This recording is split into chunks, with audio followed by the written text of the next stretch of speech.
네. 저희는 오전에 데이터를 준비를 했고요. 데이터는 그 사이클런에서 그 2차원 배열과 1차원 배열, 그러니까 넘파이 배열 형태로 제공을 하는 아이리스라고 하는 그 데이터를 로딩을 해서 준비를 했고요. 거기에서 그 features라고 하는 변수와 target이라고 하는 변수를 저희가 만들었는데, features는 iris라고 하는 그 변수의 데이터라고 하는 키 값으로 저장되어져 있는 2차원 배열이고요. target은 iris라고 하는 변수의 target이라고 하는 키 값으로 저장되어 있는 1차원 배열입니다. 그래서 features와 target, 여기에는 붓꽃의 네 가지 특성들, 네 가지 길이가 있었죠. 길이와 너비. 붓꽃의 네 가지 특성과 그 다음에 여기에는 그 붓꽃의 그 세 가지 품종들이 정리가 되어져 있는 2차원 배열과 1차원 배열이었고요. 그거를 저희는 훈련셋과 테스트셋으로 분리를 했습니다. features가 데이터고요. 타겟이 레이블이었었죠. 그래서 features를 트레인셋과 테스트셋으로 분리를 했고요. 그 다음에 타겟을 트레인 레이블과 테스트 레이블, 훈련 레이블과 테스트 레이블로 나눴고, 비율은 개수는 어떻게 했냐면 훈련 셋을 80%, 테스트 셋을 20%로 했습니다. 여기는 정해져 있는 숫자가 있는 건 아니고요. 보통 테스트 셋을 20%나 혹은 30% 정도, 그 정도로 사용을 하는 게 일반적이고요. 그다음에 훈련 셋 같은 경우에는 80%에서 70% 정도, 그 정도를 사용하는 게 일반적입니다. 그 다음에 스트래티파이는 층화 추출, 층화 샘플링을 하겠다는 얘기고요. 그 얘기는 타겟에 있는 세토사 버시컬러 버지니카의 비율을 트레인셋과 테스트셋에서도 그대로 유지를 하겠다는 얘기고, 타겟에 50대 50대 50, 1대 1대 1로 있었으니까 훈련셋에서도 그 세 가지 타겟의 비율을 1대 1대 1, 그래서 테스트셋에서도 그 레이블의 비율이 1대 1대 1이 되도록 하겠다라고 했었죠. 그래서 확인해 보시면 훈련셋에서 012가 40대 40대 40, 1대 1대 1이고요. 테스트셋에서도 012가 10대 10대 10, 그래서 1대 1대 1로 분리가 되어 있는 모습 보실 수 있습니다. 자, 그 다음에 우리는 머신러닝 알고리즘으로 무엇을 선택했냐면 K개의 가장 가까운 이웃들이 알려주는 값으로 레이블을 분류를 하는 K-Neighbors Classifier라고 하는 모델을 선택을 했고요. 그래서 모델 객체를 생성한 다음에 훈련셋으로 훈련을 시켰습니다. 피팅을 시켰죠. 피팅을 시킨 다음에 훈련셋의 예측값을 찾았고요. 그 훈련셋의 예측값과 훈련셋의 실제 타겟을 비교를 하시면 정확도라고 하는 그 평가 점수를 계산하실 수 있으십니다. 그리고 여러 가지 함수를 이용해서 정확도를 계산하실 수 있으신데, 우리가 직접 비교하는 방법도 있고요. 직접 비교해서 평균 계산하면 정확도를 계산할 수도 있고, 훈련이 끝난 모델에는 스코어라고 하는 메서드가 있어요. 그래서 이 메서드에다가 데이터와 우리가 정답을 넘겨줘서 스코어 함수가 직접 데이터를 가지고 예측을 해보게끔 하고요. 그 예측값과 실제 값을 비교하게끔 하시면 됩니다. 스코어 메서드를 직접 이용을 하실 때는 예측을 계산할 필요가 없어요. 그러니까 이거는 두 번 동작이 되는 거죠. 여기서도 예측값이 계산이 되는 거고, 스코어 함수 내에서도 프리딕트 함수가 자동으로 호출이 돼서 그 결과를 Y트레인하고 비교를 하는 거예요. 근데 예측값을 계산해야 되는 경우는 언제냐면 매트릭에 있는 메서드를 이용하거나 컨퓨전 매트릭스 같은 거를 그리실 때에는 파라미터가 어떻게 되어 있냐면 타겟의 실제값과 타겟의 예측값을 아규먼트로 주게끔 되어 있어요. 애큐리시 스코어나 컨퓨전 매트릭스나 둘 다 사용 방법이 똑같은데 전달해야 될 파라미터가 무엇을 전달해야 되냐면 실제 레이블 그리고 예측한 레이블 두 개를 넘겨주셔야 두 개를 비교를 해서 정확도나 혹은 오차 행렬, 컨퓨전 매트릭스 같은 것들을 리턴해 줄 수가 있습니다. 그래서 이 매트릭스라고 하는 매트릭스 모듈에 있는 함수들을 이용을 하실 때에는 예측값을 계산하는 과정이 필요해요. 그래서 프리딕트 함수를 메서드를 이용하시는 방법도 알아두시는 게 좋습니다. 훈련셋에서는 저희가 정확도가 얼마가 나오냐면 반올림에서 97% 정도의 정확도가 나왔고요. 97%는 100개 중에 3개가 틀린다는 얘기니까 120개 중에 아마도 4개 정도가 틀리지 않았나라는 생각이 있고요. 컨퓨전 매트릭스에서 바로 확인하실 수가 있으십니다. 120개의 샘플들 중에서 잘못 예측한 부분이 두 군데에서 잘못 예측한 부분이 나와요. 컨퓨전 매트릭스 여러분들 해석하실 수가 있으셔야 돼요. 매트릭스가 이렇게 보일 때에는 행이 실제 값이에요. 실제 값이 0, 1, 2란 뜻이에요. 순서대로 세토사, 버시컬러, 버지니카라고 하는 품종이고요. 컬럼 쪽이 예측값이에요. 컬럼 쪽이 예측값. 그래서 순서대로 0, 1, 2고요. 마찬가지로 세토사, 버시컬러, 버지니카라는 뜻이에요. 컨퓨전 매트릭스에서 대각선 부분은 실제 값을 정확하게 예측한 부분을 의미를 하고요. 대각선 바깥쪽에 있는 부분들은 잘못 예측한 부분을 얘기를 합니다. 여기 있는 거는 뭐냐면 실제 값은 1인데 실제 값이 1인데 예측은 2로 잘못 예측을 했다는 얘기고요. 버시컬러를 버지니카로 잘못 예측했다는 얘기예요. 그 다음에 여기 있는 2는요. 실제 값이 2인데 예측 값이 1이라고 잘못 예측이 됐다는 얘기입니다. 그게 두 개란 얘기고요. 2니까 버지니카겠죠. 버지니카를 버시컬러로 잘못 예측한 게 두 개다. 그래서 120개 중에 몇 개가 틀렸다. 120개 중에 4개가 틀렸다. 이게 틀린 개수를 의미를 하는 거고요. 정확도는 120 중에 116. 요걸 계산한 게 97% 대략 0.97이란 얘기예요. 정확도가. 이해되시죠? 자, 여기서도 뭐 정밀도, 그 다음에 재현율 이런 얘기들 다 할 수 있어요. 정확도는 전체 120개 중에서 맞춤 개수고요. 또 정확도라고 하는 것을 각 레이블별로도 정확도를 계산하실 수도 있어요. 40개 중에 40개를 맞췄다. 100%. 그 다음에 이거는 40개 중에 38개를 맞췄다. 그러면은 90%가 채 안 되겠네요. 그죠? 그쵸? 네. 그 다음에 이것도 40개 중에 38개를 맞췄다. 그래서 레이블별로도 정확도라고 하는 것을 계산할 수가 있고요.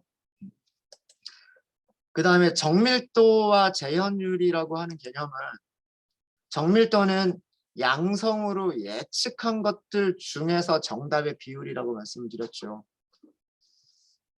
네, 지난주에 한 거를 한번 돌이켜 보시면 이쪽이 예측값이에요. 이렇게 예측한 것들 중에서 정답의 비율이에요. 그러니까 정답은 얘가 정답이죠. 이쪽으로 예측한 것들은 40개가 있는데 그 중에 40개가 전부 다 정답이에요. 그러면 정밀도도 100%예요. 세토사에 대해서는. 그런데 그 버시컬러에 대해서는 전체가 40개가 있죠. 40개가 있는데 그 중에서 정답이 38개예요. 그러니까 정밀도가 세토사보다는 떨어지는 거예요. 이 모델에 대해서. 그렇게 생각하시면 돼요. 그러니까 분모가 여기를 다 더해주는 게 분모가 되는 거고 분자는 얘가 분자가 되는 거예요. 그렇게 생각하시면 됩니다. 네. 재현율이라고 하는 것은 실제 양성 샘플에서의 정답 비율이고요. 가로 가로로 보시면 그게 실제 샘플인 거죠. 그래서 세토사의 정밀도는 이쪽으로 전체 40개가 있는데 그 중에서 40개를 맞췄다. 이게 정밀도. 그러니까 여기서는 세토사는 정확도, 정밀도, 재현율 세 가지가 전부 다 100%가 되는 거고요. 재현율. 이쪽으로 계산하는 게 이게 재현율, 리콜이라고 부르는 재현율인데 여기서도 40개 중에 38개를 맞춘 거예요. 그래서 아마 그 재현율이 아마 이렇게 계산이 될 겁니다. 버지니카에 대해서, 죄송합니다. 벌시컬러에 대해서.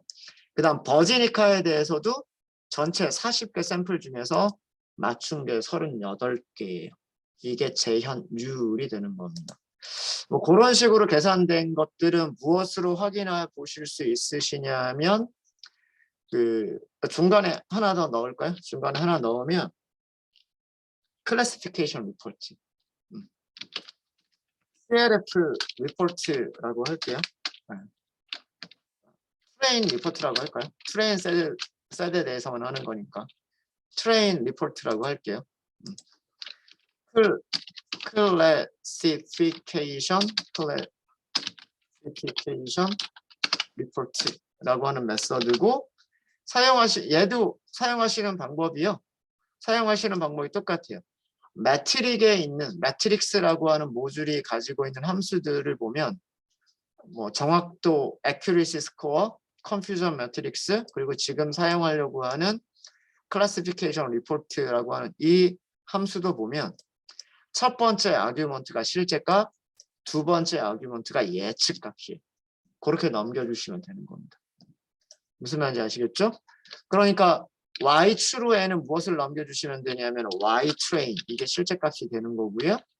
y preed, 레이블인데 예측 레이블이니까 train predict를 넘겨주시면 되는 거예요.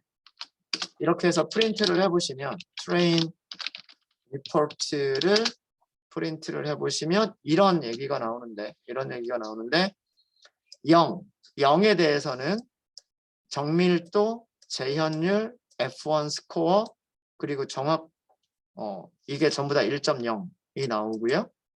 그 다음 1번 벌시컬러에 대해서는 정밀도, 재현율이 같은, 그래서 F1 스코어까지도 같은 값이 나오고 버지니카도 같은 값이 나오는 거예요.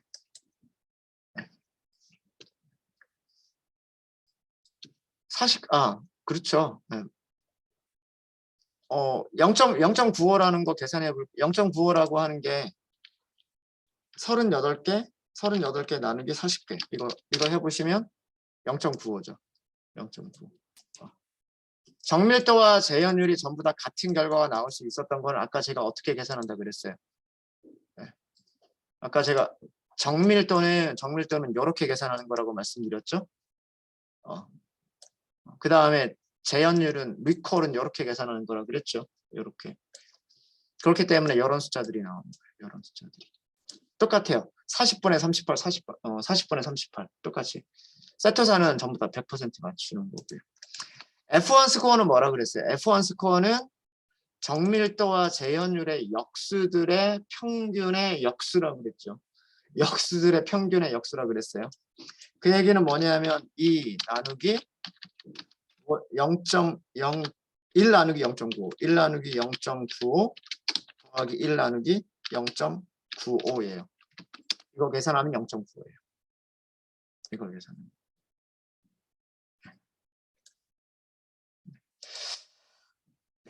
뭐 그런 내용들입니다. 그런 내용들이고 여기서의 정확도는 전체 샘플에 대한 정확도 120개 중에 몇 개를 맞췄나? 120개 중에 4개 틀리고 120개 중에 116개를 맞췄다라고 하는 그 정확도를 얘기를 하는 겁니다. 그래서 그런 내용들이 클래시피케이션 리포트에 전체 샘플에 대한 정확도, 각각의 레이블들에 대한 precision recall F1 스코어 점수들을 보여주는 부분이고요. 서포트라고 하는 이 부분은 샘플의 개수예요. 샘플의 개수. 0, 세터사가 40개 있었다. 그 다음에 1, 버시컬러가 40개 있었다. 2, 버지니커가 40개가 있었다. 그런 내용을 보여주고 있는 겁니다. 보여주고 있는 거고요. 그 다음에 테스트 셋의 예측값 우리 찾았었죠. 테스트 셋 예측값 찾았고, 그 다음에 테스트 값의 실제값 있고요. 그거를 accuracy score에 넣은 거죠. 실제값, 예측값 100%가 나왔어요. 컨퓨전 매트릭스 그려보니까 당연히 100%가 나오려면 모든 샘플이 전부 다 대각선에만 있어야 돼요. 세터사는 세터사로 예측하고, 버시컬러는 버시컬러로 예측하고, 버지니카는 버지니카로 예측한 결과들이 여야 되는 거죠. 대각선 바깥쪽에는 잘못 예측한 부분들은 없는 거예요. 아까도 오전에도 말씀드렸지만 이거는 샘플을 어떻게 나누느냐에 따라서 달라지는 거다라고 말씀을 드렸었어요. 그러니까 트레인 테스트를 어떻게 나누느냐에 따라서 이 결과는 달라질 수 있습니다. 달라질 수 있고, 자 여기서도 정확도, 정밀도, 재현율, F1 스코어를 한꺼번에 계산해 보고 싶으시면 테스트 리포트라고 할게요. 여기서도 마찬가지로 클래시피케이션 리포트 이렇게 하시면 되고요. 하시면 되고, 순서대로 Y 테스트 이게 실제값, 예측값은 테스트 프리딕트 이렇게 주시면 돼요. 함수를 호출하실 때 이렇게 파라미터를 전달하는 방식을 키워드 아규먼트라고 얘기하고, 이렇게 전달하는 방식을 포지셔널 아규먼트라고 얘기하죠. 둘 다 가능한 겁니다. 순서대로만 전달해 주시면, 그죠? 순서대로만 전달해 주시면 포지셔널로 전달하셔도 되고 키워드로 전달하셔도 되는 거예요. 그죠? 자, 이것도 출력을 해보시면 여기는 출력을 해보나 마나 정확도, 정밀도, 재현율 전부 다 몇 퍼센트?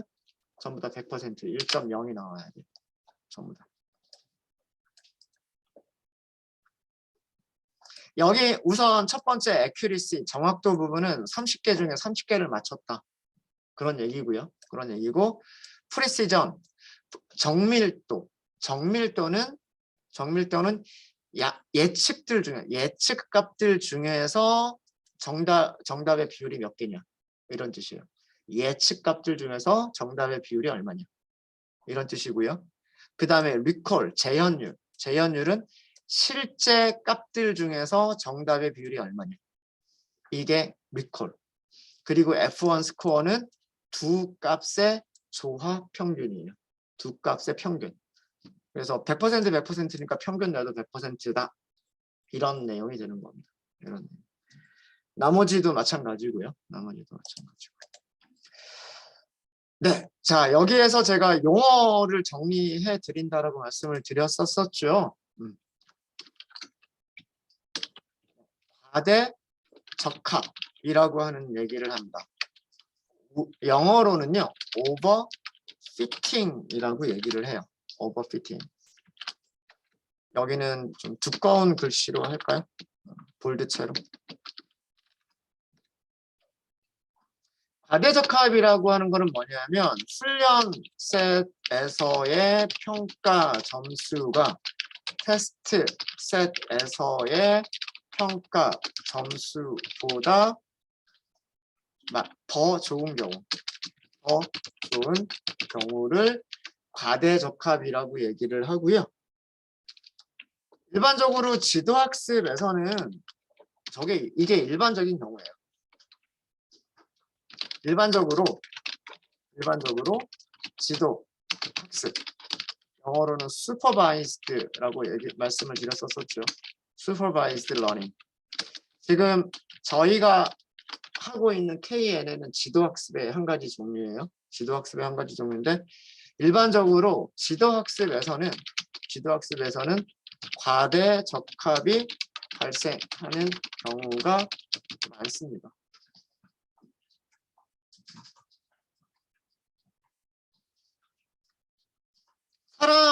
우리 사람도 마찬가지예요. 학생들한테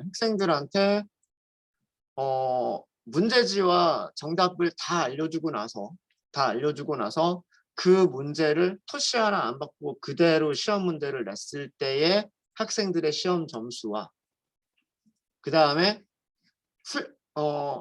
훈련은 그렇게 시켜놓고 학습은 그렇게 그 문제와 정답 다 알려주고 나서 이제 실제로 시험 볼 때는 그 문제지에 없는 문제들만 골라가지고 응용력을 평가하는 그런 시험 문제 두 가지를 놓고 보면 당연히 첫 번째 공부했던 문제들만 가지고서 토시 하나 안 받고 거기에서가 학생들이 시험을 더 잘 보겠죠. 그렇죠?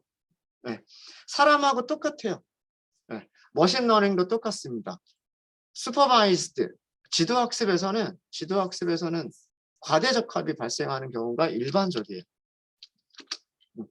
일반적인데 그 과대적합의 정도, 그러니까 크기가 작을수록 좋은 모델이에요. 그러니까 예를 들어서 훈련셋에서는 100%의 정확도가 나왔다. 훈련셋에서는. 그런데 테스트셋에서 했더니 정확도가 80%밖에 안 나오더라. 이거는 별로 좋은 모델이 아닌 거예요. 훈련셋에서 정확도가 95%가 나오고 테스트셋에서 정확도가 94%가 나오고 이런 모델이 더 좋은 모델이에요. 그러니까 일반화를 더 잘 시켜주는 모델이란 얘기죠. 네. 아무리 시험 문제 딸딸딸딸 외웠다고 하더라도 응용력이 80%밖에 안 되면 그건 좋은 학습이 아닌 거예요. 내가 암기력은 조금 떨어져가지고 그 시험 문제 토시 하나 안 틀린 문제를 받아도 그런 문제를 받았을 때 95점밖에 못 맞더라도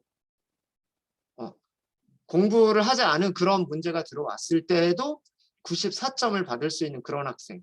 이런 학생이 공부를 잘한 학생인 거죠. 사람으로 치면. 그죠? 네. 알려준 거는 딸딸딸딸 다 외워서 100점을 맞는데 한 번도 알려주지 않은 그 문제에 대해서는 80점밖에 못 맞는다. 이런 학생보다는 알려준 거 95점 받고 전혀 알려주지 않았던 거 94점 받는 학생이 어떤 문제가 들어오더라도 거의 뭐 94점, 95점을 받을 수 있는 학생인 거죠. 근데 이런 학생 같은 경우에는 여기서는 80점 나왔지만 또 다른 시험 문제를 주면 70점밖에 못 만들 수도 있는 거예요. 그렇죠? 그래서 과대적합이 적을수록 좋은 모델인 거예요.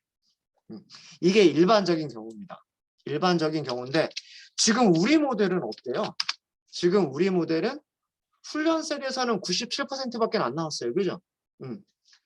암기하라고 딱 시킨 거에서는 오히려 97점밖에 안 나왔는데 그 한 번도 보여주지 않은 문제에서는 100점 맞았단 말이에요. 그럼 이 학생이 정말 똑똑해서가 아니라 시험 문제를 너무 쉽게 내서 그런 거예요. 네. 알려주지 않은 문제이긴 하지만 시험 문제가 너무 쉬워서 이런 경우를 뭐라고 얘기하냐면 과소적합이라고 얘기를 해요. 언더피팅이라고 얘기를 합니다. 언더피팅. 언더피팅은 훈련셋에서의 평가 점수가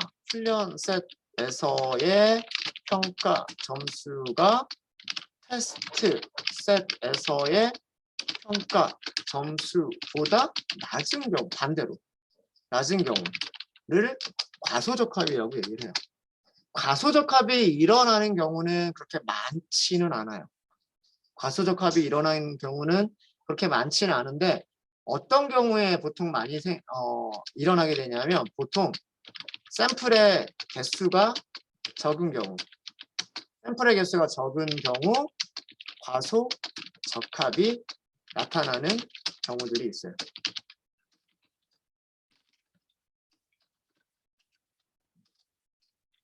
그러니까 우리는 지금 테스트셋으로 몇 개밖에 테스트를 안 해봤어요.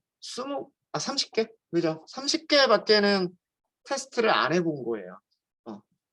그러니까 전체 세트 자체가 샘플이 150개밖에 없었고 모델을 훈련시키려고 하다 보니 적어도 120개 정도는 훈련을 시켜봐야 좀 모델이 공부를 좀 했다라고 생각이 들 것 같아서 120개를 훈련셋으로 빼버리니까 실제로 테스트를 해볼 수 있는 샘플이 30개밖에 안 남은 거예요. 30개밖에. 근데 만약에 훈련시킬 때 아마 8대2가 아니라 7대3으로 나눴던 분들 계실 거예요. 과제하시면서. 그죠? 7대3으로 나눴던 분들 보시면 훈련 셋에서도 100%가 다 안 나왔지만 테스트 셋에서도 아마 100%가 다 안 나왔을 거예요. 아마 7대3이면 어느 정도 3, 5, 15, 45개 테스트 셋이 한 45개 정도가 되는 거죠. 훈련 셋이 한 150개 중에서 105개가 훈련 셋이 되고 45개가 테스트 셋이 됐을 거예요. 아마 그때는 뭐 어떻게 나올지 모르겠습니다만 훈련 셋과 테스트 셋의 정확도가 둘 다 100%가 아니었을 거고요. 아니었을 거고 오히려 훈련 셋이 더 좋았을 수도 있을 거예요. 어떻게 그건 해봐야 알겠지만 이렇게 테스트하는 샘플의 개수가 적은 경우에는 과소적합이 그러니까 운이 좋았던 거죠. 그 전혀 모르는 문제였긴 한데 그 문제들이 그 맞추기 쉬웠던 운이 좋은 문제들이어서 나타났던 거고 테스트하는 샘플이 많아지게 되면 정확도는 떨어질 수 있겠다. 그래서 과소적합은 언제 보통 많이 나타나냐면 그 샘플의 개수가 적은 경우. 그래서 과소적합을 없애기 위해서는요. 과대적합을 없애기 위한 방법에는 뭐 여러 가지 방법들이 있어요. 뭐 어떤 페널티 같은 거를 준다거나 뭐 등등등 여러 가지 방법이 있는데 과대적합을 없애주는 방법은 굉장히 여러 가지가 있습니다. 여러 가지가 있는데 과소적합을 없애기 위해서는요. 훈련셋과 테스트셋을 더 많이 수집하는 방법밖에 없어요. 네. 훈련셋과 테스트셋의 샘플들을 더 많이 수집해서 훈련과 테스트를 훈련과 테스트를 실행하면 과소적합을 해결할 수 있는 경우들이 대부분입니다. 그래서 더 많은 샘플을 모을 수밖에 없어요. 150개밖에 없는데 150개만 하지 말고 뭐 300개, 500, 1000개 뭐 이런 식으로 그러니까 더 많이 이제 샘플을 더 준비를 하는 거죠. 그러면 과소적합은 해결이 돼요. 근데 물리적으로 더 이상 샘플들을 더 많이 수집할 수가 없는 경우들이 있어요. 분명히. 그러니까 CSV 셋 자체가 딱 150개로 딱 정해져 있고 더 이상 우리가 준비할 수 있는 게 없는 그런 경우도 분명히 있겠죠. 양재꽃 시장 가가지고 아이리스 주세요. 그래가지고 우리가 일일이 다 줄대가지고 재고 다닐 수 없는 그런 경우가 생긴다면 이때에도 몇 가지 방법이 있는데 그 강제로 늘려주는 방법이 있고요. 뭐 복붙 일종의 원래 가지고 있던 데이터를 복붙함으로써 늘려주는 방법도 있고 그 다음에 교차 검증이라고 하는 게 있어요. 크로스 밸리데이션이라고 하는 방법이 있는데 교차 검증과 같은 사용해서 훈련 셋의 크기를 늘려주는 그런 효과를 줄 수도 있어요.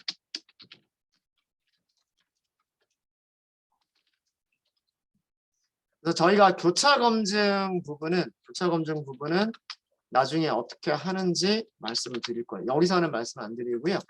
나중에 말씀을 드리도록 하겠습니다. 되게 중요한 부분이에요.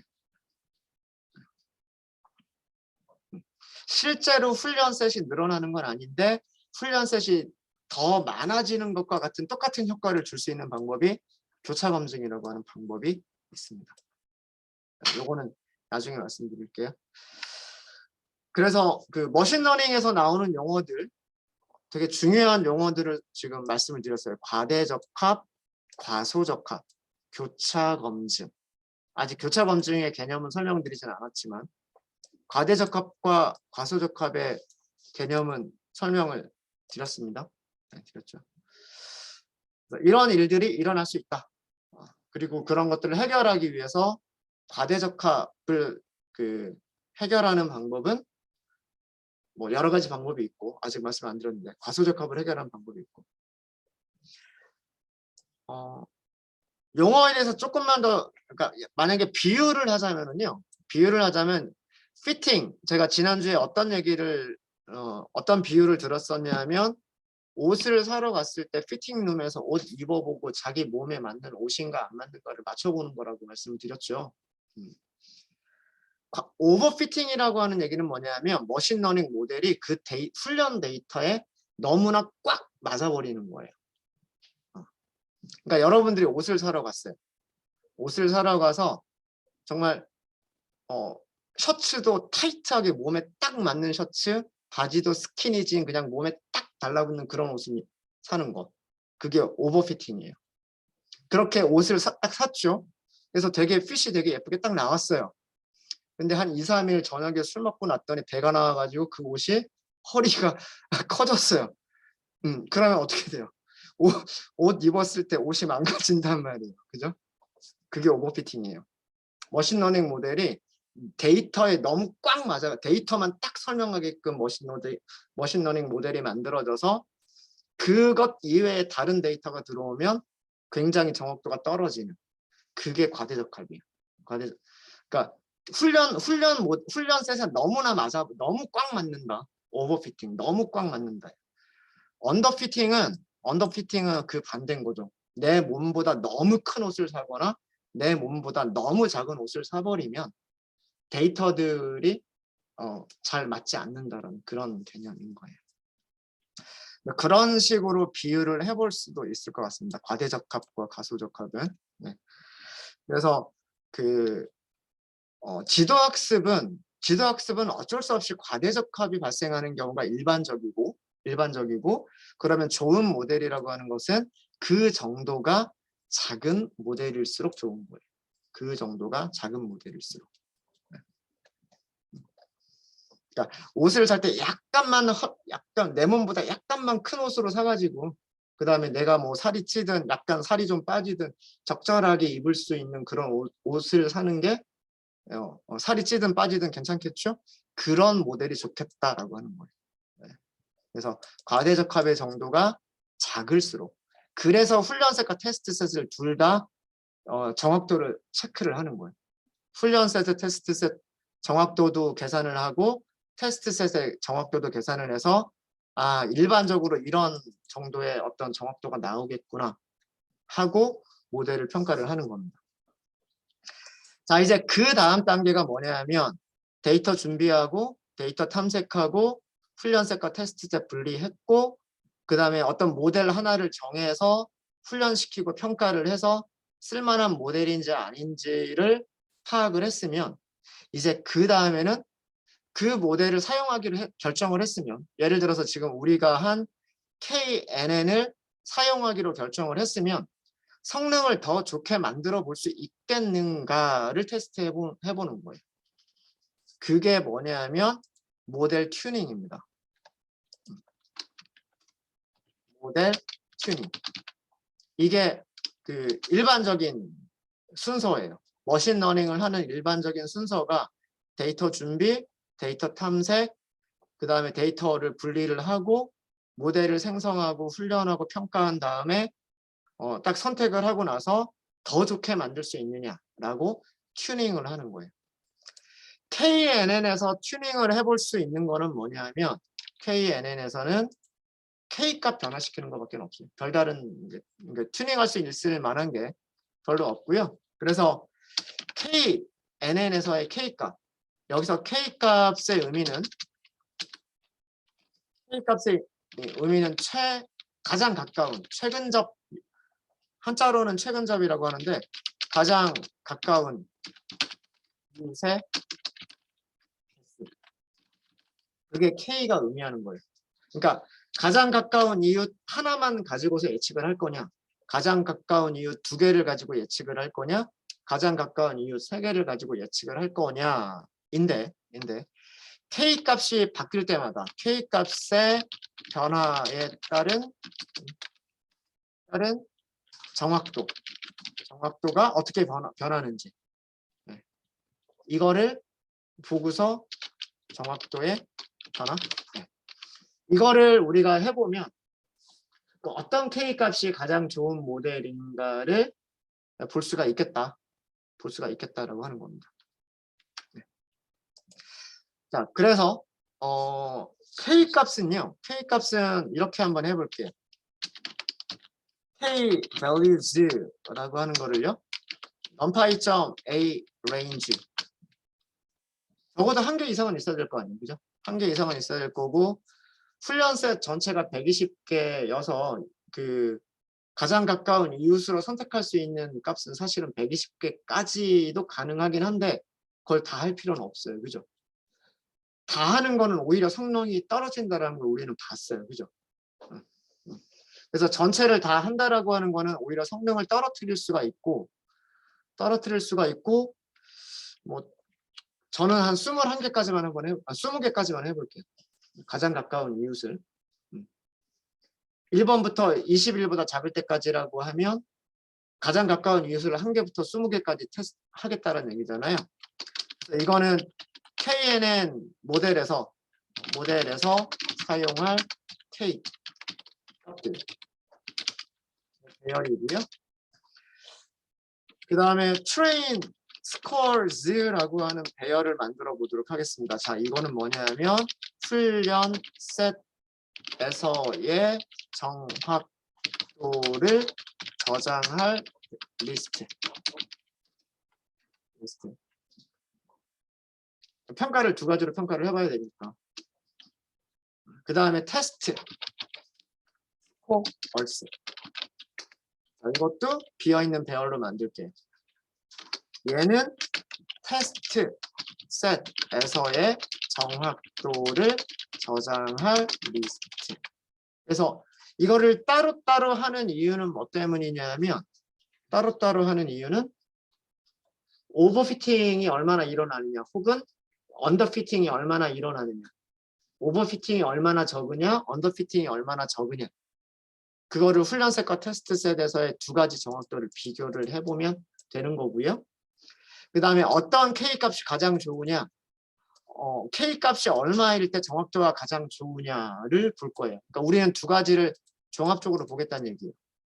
정확도를 훈련셋과 테스트셋 둘 다 정확도가 좋으면 좋겠고 그리고 두 개의 정확도의 차이가 적으면 적을수록 좋겠다. 이거를 확인하기 위해서 이걸 같이 해볼 거예요.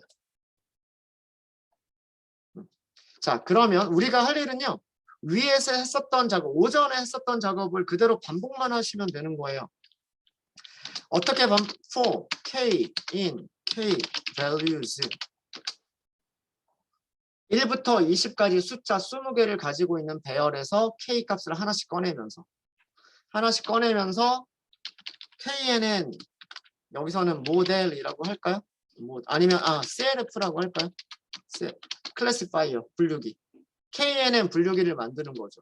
K, neighbors, classifier. 여기에다가 n, neighbors라고 하는 파라미터에다가 K 값을 주면 되는 거죠. n, neighbors라고 하는 파라미터가 뭐냐면 가장 가까운 이웃들의 개수란 뜻이고 그걸 우리가 이렇게 변화시켜 나가겠다라고 하는 거죠. 1번부터 20까지 변화를 시키겠다는 얘기예요.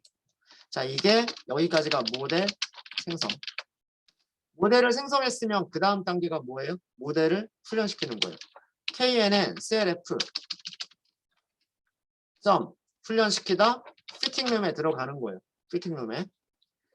X, train이라고 우리 만들어둔 거 있죠. X train이라고 만들어둔 거 있고 Y, train이라고 만들어둔 거 있죠. 그렇죠?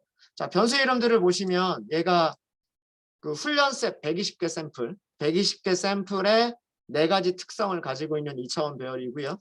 그 다음에 여기가 훈련셋 120개 샘플의 품종들, 0, 1, 2, 그 품종들을 가지고 있는 셋이란 말이에요.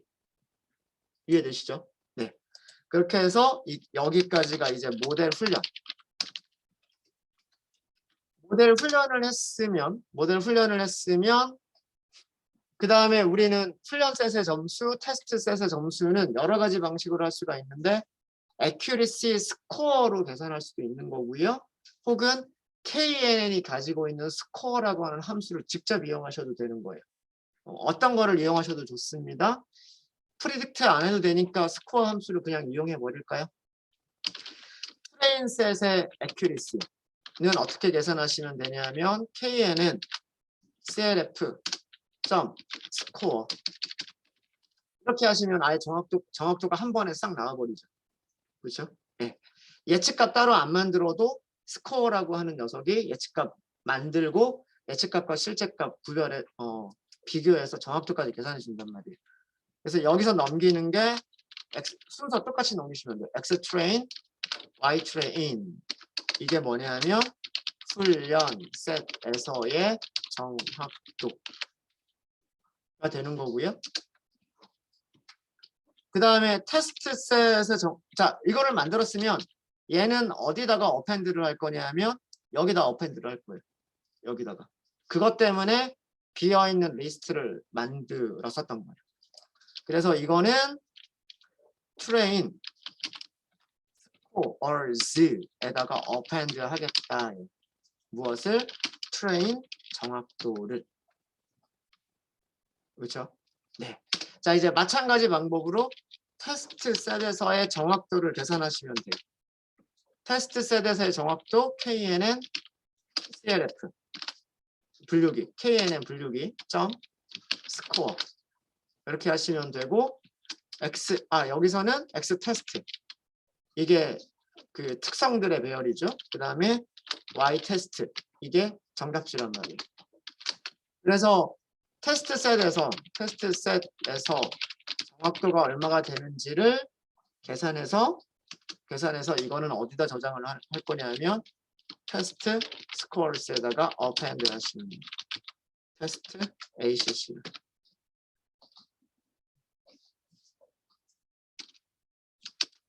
출력이나 해볼까요? 자, 폼은 다 끝나고 난 다음에 train scores 하고요. 그 다음에 테스트 scores를 프린트 해보겠습니다.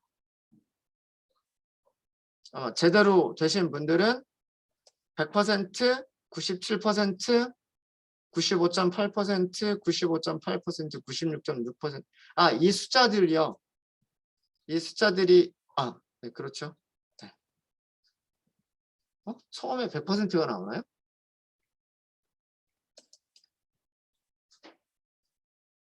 그치. K값이 달라지는 거니까. K가 1일 때, K가 2일 때, K가 3일 때, K가 4일 때, K가 5일 때.